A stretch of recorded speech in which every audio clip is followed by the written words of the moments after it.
2019년 3월 11일 이진원의 체크포인트 지금부터 시작을 하겠습니다. 오늘은요, 대한민국 조선학교의 대안을 찾아라 하는 주제로 좀 살펴보려고 합니다.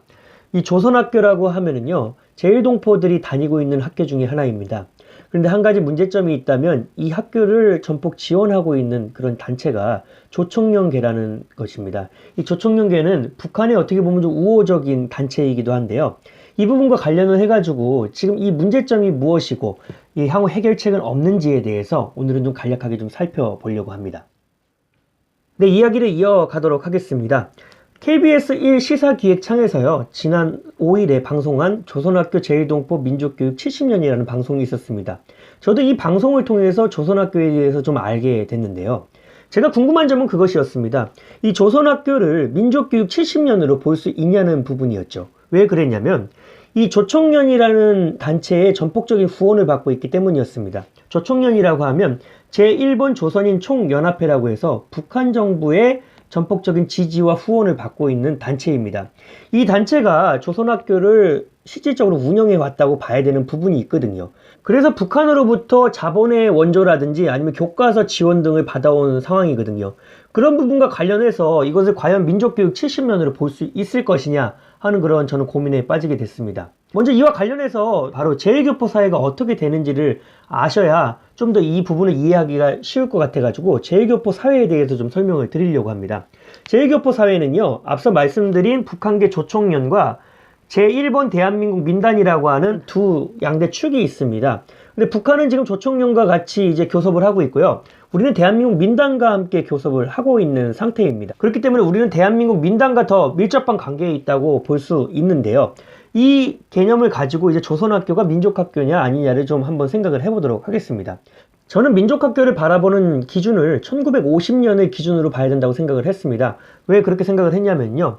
1945년도 당시에는요, 제일조선인 한국어 강습소라고 해서 이 제일교포 사회에서 우리 민족교육을 시키기 위해 가지고 기관으로서 아주 큰 역할을 한 것으로 보입니다. 이 부분은 인정해야 된다고 저도 생각을 하고 있습니다.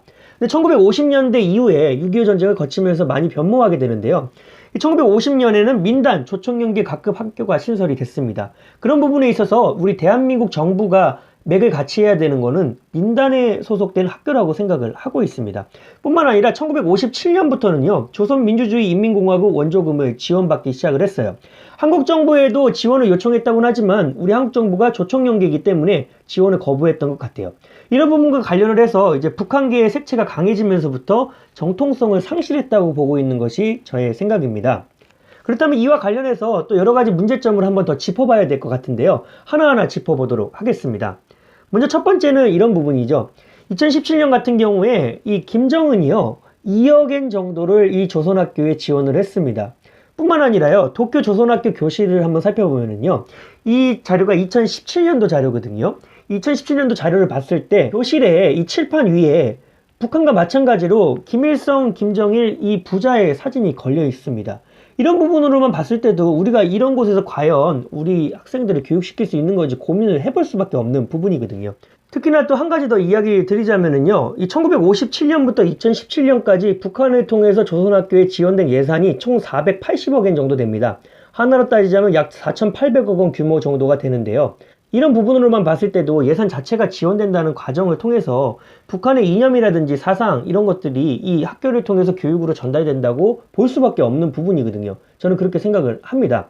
뿐만 아니라 두 번째 이야기를 또 한번 드리자면은요, 이 조선학교 출신의 지금 학생들이, 이 학교는 가나가와 조선 중고급 학교의 학생들이라고 하는데요. 근데 이 학생들이 김일성, 김정일 배지를 달고요, 평양을 방문을 합니다. 평양을 방문해서 백두산을 방문해서는 평양의 영산이라고 자랑을 하고요. 조국수호 해방 전쟁기념관이라고 해서 북한의 전쟁기념관에 방문을 해서는 전쟁사를 살펴봅니다. 뿐만 아니라 판문점에서는요, 당시 미북 정상회담 1차 회담이 열리고 있는 상황이었는데요. 이와 관련을 해서 조미 순회상봉이 성공적으로 마무리되기를 바란다. 우리 민족끼리 이것을 이루어내야 된다 하는 그런 이야기를 강조하면서 북한 체제 선전에도 활동하는 것을 볼 수 있었습니다. 그런데 이 학교에 제일 한국인 2세들이 같이 다니고 있다는 부분이죠. 근데 이들과 같이 동아돼서 어울릴 때 과연 사상적으로 자유로울 수가 있을지에 대한, 또 특히나 그런 교육 자체를 조총련계의 지원을 받아서 하기 때문에 정말 제대로 된 인식을 확고히 가질 수가 있을지에 대해서 고민을 하지 않을 수가 없다는 부분입니다. 또 이야기를 하나 드리자면은요, 임진강이라는 노래를 부르고 있는 이 조선학교의 학생인데요, 이 임진강이라는 노래가 어떤 노래냐면 저도 가사가 굉장히 좋은 것 같아서 한번 읊어보고 따라 불렀던 적이 있었습니다. 근데 이 노래에 대해서도 좀 제대로 생각을 해야 된다는 부분이죠. 왜 그러냐면 이 노래를 만든 사람이 박세영이라는 월북 시인입니다. 근데 이 박세영이라는 월북 시인이요, 북한의 애국가를 작곡한 사람입니다. 근데 이 노래의 부분이 이렇습니다. 어떤 부분을 갖고 제가 이야기 드리려고 하냐면 제가 불러드릴게요. 협동벌 이삭바다 물결 위에 춤추니 임진강 흐름을 가르지는 못하리라. 이 부분인데요. 근데 이 부분이 어느 정도 사상적인 배경이 들어가 있다고 하더라고요. 그게 무엇이냐? 이 임진강 그 북쪽에 그 당시 1950년대 당시에는 북한이 더 잘 살았던 것도 사실이거든요. 그렇기 때문에 거기엔 알곡이 넘쳐나서 그렇게 바다를 물결을 치면서 춤추는데 그 임진강을 그 바다 물결 치는 알곡이 갈라서 넘어가지를 못했다는 거죠. 그러니까 나만이 못 산다는 것을 강조한 노래입니다. 근데 이런 노래가 그냥 노래만 부르는 게 아니라요, 배경 지시까지 전달이 돼버리면은요, 어떻게 보면 하나의 체제 선전이 될 수도 있는 부분이거든요. 근데 이런 노래를 가리킨다는 부분에 있어서도 이 부분도 더 생각을 해봐야 되는 부분이 아닐까. 제일 한국인들이 다니고 있기 때문입니다. 한 가지 더 말씀을 드리자면 이 부분이에요. 이제 북한이 2013년도에 핵실험을 할 당시에 조선학교 학생한테 이제 물어본 건데, 이 부모님 말씀에 따르니까 북한은 다른 나라들처럼 위성을 발사한 것 뿐이다. 북한은 스스로를 방어할 권리를 갖고 있다. 또 이런 생각을 하고 있다고 해요. 많이들 혼돈을 지금은 하고 있는 상황이라고는 하지만 이 위성 발사와 핵실험 같은 것을 놓고도 정체성의 혼란을 겪을 수 있다는 부분이죠. 우리 대한민국의 국적을 두고 있는 학생들 같은 경우에는 같이 이렇게 동화되다 보면 굉장히 혼란을 느낄 수 있다고 저는 생각을 하고 있습니다. 그런데 말입니다. 중요한 또 사실이 하나가 있어요. 바로 무엇이냐면 조선학교의 재학생 비율이요, 제일 한국인 같은 경우에 80%고 북한을 포함해서 조선을 국적으로 가진 사람, 이 조선은 무엇이냐면요, 아직 통일이 되지 않았기 때문에 우리는 그냥 조선 사람이다 해서 조선이라는 무국적을 가진 그런 사람들이 있습니다. 그런 사람이 20% 정도밖에 안 된다는 거죠. 근데 북한의 조선학교에 대한 지원이 아주 강력하기 때문에 이 80%에 달하는 제일 한국인들에게까지도 그 북한이 가지고 있는 체제나 이런 거에 대해서 학습이 될 수밖에 없다는 부분이에요. 이런 부분 우리가 좀 명확하게 직시하고 이 문제 해결할 수 있도록 대한민국 정부가 나서야 된다고 생각을 하거든요. 그래서 저는 어떤 생각을 했느냐, 그럼 대안이 있어야 되지 않겠습니까? 그럼 대안은 무엇이냐? 저는 첫 번째로는 정부 차원에서 민단을 지원하는 학교를 신설을 했으면 한다는 부분입니다. 민단에서 가르쳐야 우리가 제대로 지원도 해줄 수 있고 정부뿐만 아니라 민간으로부터도 지원을 받아서 전폭적으로 학교를 운영할 수 있지 않겠습니까? 근데 이야기를 들어보니까요, 이 조선학교 같은 경우에는 한 60여 곳 가까이 되는데 민단 소속의 학교는 한 4곳 정도밖에 되지 않는다고 하더라고요. 이런 부분 대한민국 정치권에서 집중해야 되는 부분이라고 생각을 합니다. 이런 학교들 계속해서 지금 한 번에 늘릴 수는 없겠지만 지금이라도 늦지 않았으니까 한 학교 한 학교 신설을 해가면서 대한민국의 정체성을 정확하게 가리킬 수 있는 학교를 일본에 세우는 게 중요하지 않을까요? 특히나 민단의 신설학교를 만들 때요, 대한민국의 학제를 도입했으면 좋겠어요. 왜냐면 조선학교 같은 경우에는요, 이 일본식 학제를 가지고 있지만 일본 위안부 교육을 시킨다는 이유로 지금 무상교육을 받지 못하고 있는 상황인 것도 있어요. 특히나 북한과의 관계에 있어서도 껄끄러운 부분이 있기 때문에 정식 학교를 인정받지 못하는 부분도 있는 것 같아요. 그런데 우리가 위안부 교육 시킬 수 없지는 않지 않습니까? 그렇다면 우리가 대한민국 민단을 통해서 학교를 만들어서 그 학교에서 정말 제대로 된 일제 잔재에 대한 교육도 정확하게 시키면서 이 학제를 우리 대한민국 학제에 맞춰서 교육을 시켜서 한국 대학으로 입학할 수 있도록 그런 방향을 만들어 주자는 겁니다. 뿐만 아니라 외교적으로도 풀어낼 수 있는 과제가 많이 있다고 보거든요. 일본식 학제를 도입하면서 무상교육도 시킬 수 있을 것이라고 저는 생각을 해요. 이런 부분 정확하게 어떻게 해결해 갈 수 있을지를 정치권에서 계속해서 저는 고민을 해야 된다고 생각을 하고 있습니다. 특히나요, 이런 부분과 관련해서도 좀 이야기를 하고 싶은데, 탤런트 권혜요 씨가요, 이 몽땅 연필이라고 해서 조선학교 지원하는 프로그램을 하고 있더라고요. 그런 대표로 있고, 또 고 김복동 할머니, 김 할머니께서도 이 조선학교가 일본군 위안부 피해자들에 대해서 많은 것을 기리고 이런 부분에 있어서 민족학교라는 부분에서 수천만 원을 기탁을 하셨습니다. 그런데 애매한 부분이 생겨요. 왜 애매해질 수밖에 없느냐면 이 조선학교 자체가 북한의 어느 정도의 지원과 후원을 받고 있다는 부분이고 조총련계 소속 학교라는 부분입니다.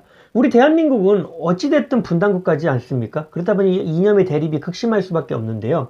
이분들이 정말 선의를 갖고 한 행동도 북한과 연루가 되어 있다는 그런 부분 때문에 이 퇴색이 될 수 있는 부분이 있거든요. 그렇기 때문에 대한민국 정부가 조선학교를 어떻게 더 키워줄까를 생각하기보다는요, 이제 민족학교의 조선학교의 개념은 1950년 이후로 끝났다고 저는 생각을 합니다. 그렇기 때문에 대한민국 민단을 기준으로 하는 학교들을 계속 신설을 해서 이런 분들이 기탁 활동이나 이런 것을 해서 더욱더 그 활동 자체가 빛날 수 있도록 자리를 마련해 줘야 된다고 생각을 합니다.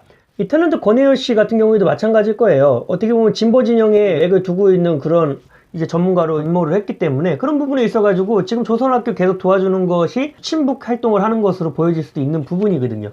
그렇기 때문에 이런 부분들이 다 정리가 되고 하려면은요, 제가 봤을 때는 대한민국 민단을 중심으로 하는 학교가 거점이 생겨서 그 학교를 통해서 이분들이 다 지원을 할 수 있도록, 그것이 가장 현명하고 바람직한 방향이라고 저는 생각을 하거든요. 저는 그런 방향으로 나아가야 된다고 생각을 하고 있습니다. 이야기를 마무리하면서 한 가지 사진을 보여드리려고 합니다. 근데 제목은 무서운 말 애매함입니다. 이 두 선수 누군지 아시나요? 정대세 선수하고 안영학 선수입니다.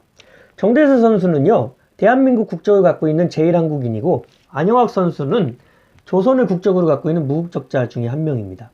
근데 이 두 선수 모두 조선학교를 다녔었거든요. 근데 그런 사상적인 영향력이 있어서 그런지 이 두 사람이요, 북한 국가대표로 축구 선수를 했었습니다. 이런 부분이 애매한 부분이거든요. 우리는 지금 이 시점에 있어서는 애매해지면 안 됩니다. 한국인이라는 그런 국적을 가지고 북한에 가서 대표팀 선수로 뛰는 것, 이런 것들 어떻게 보면 좌시할 수 없는 부분이거든요. 근데 우리 너무 가볍게 생각한다는 거죠. 그런데 이것이 다 어디서 시작이 됐느냐? 이런 조선학교의 교육 편제 이런 것을 통해서 어느 정도 진행됐다고 저는 보고 있습니다. 그렇기 때문에요, 이 제1한국인들의 이념적 문제 이런 것들을 방지하기 위해서라도요, 대한민국 민단을 중심으로 하는 학교 설립은 정확히 필요하다고 생각을 합니다. 정치인들은 지금 현실에서 조선학교를 도와주는 방향을 찾아서 이념적인 갈등을 부추기는 것보다는요, 대한민국 민단을 중심으로 하는 학교를 만들어서 그를 통해서 이 갈등을 잠재우고 종식시켜야 되는데 주력을 해야 된다고 저는 생각을 하고 있습니다. 그 점을 꼭 인지해 주시기를 당부를 드립니다. 2019년 3월 11일 이진원의 체크포인트, 오늘은요, 대한민국 조선학교의 대안을 찾아라 하는 주제로 살펴봤습니다. 시청해주셔서 감사합니다.